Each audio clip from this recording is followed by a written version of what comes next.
এইটা হনুমান করিস না এরকম। এটা হচ্ছে তিন্নি।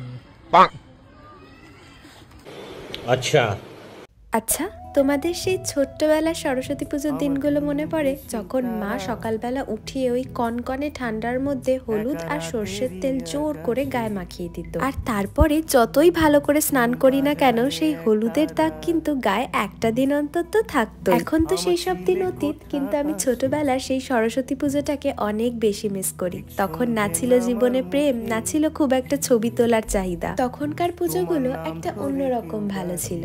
যাই হোক, চলে এসেছি স্নান করে রেডি হতে। আজকে আমি পরছি এই সুন্দর সাদা শাড়িটা, যেটা আমি সোনাঝুরি হাট থেকে কিনেছিলাম। যাওয়ার কথা তো ছিল হস্টেলে ঠাকুর দেখতে, কিন্তু হস্টেল বন্ধ থাকার কারণে আমরা চলে যাই ডিয়ার পার্ক। সেখানে বেশ কিছুক্ষণ ছবি তোলার পর আর অনেকক্ষণ ওয়েট করার পর ফাইনালি এই মহারানীর দেখা পাওয়া যায়। এত দেরি করে এসেছিল যে কিছু বলারই নেই। এদিকে আমার ছোট্ট বাবান কিন্তু খুব আনন্দ পেয়েছে এত এত অ্যানিমালস দেখে। তারপর আর কি অনেক অনেক আড্ডা, আনন্দ, ফটো তোলা, সেলফি। এরপরে পেয়ে যায় আমাদের অনেক জোর খিদে। এতই খিদে পেয়েছিল যে অর্ধেক ফুডের ক্লিপিং আমি নিতেই ভুলে গেছি।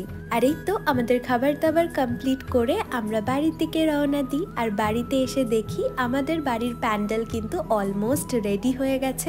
আর প্রত্যেক বছরের মতন এই বছরও আমার আলপনা দেওয়ার ডিউটিটা পড়েছিল। তারপরে আর কি তাড়াহুড়ো করে ফ্রেশ হয়ে চলে এসেছিলাম ঠাকুরের আলপনা দিতে। এই হচ্ছে আমার আলপনার ডিজাইন। কেমন হয়েছে কমেন্টে অবশ্যই জানিও।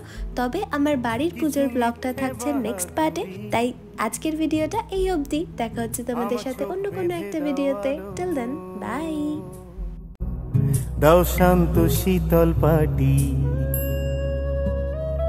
তুমি মায়ের মতোই ভালো।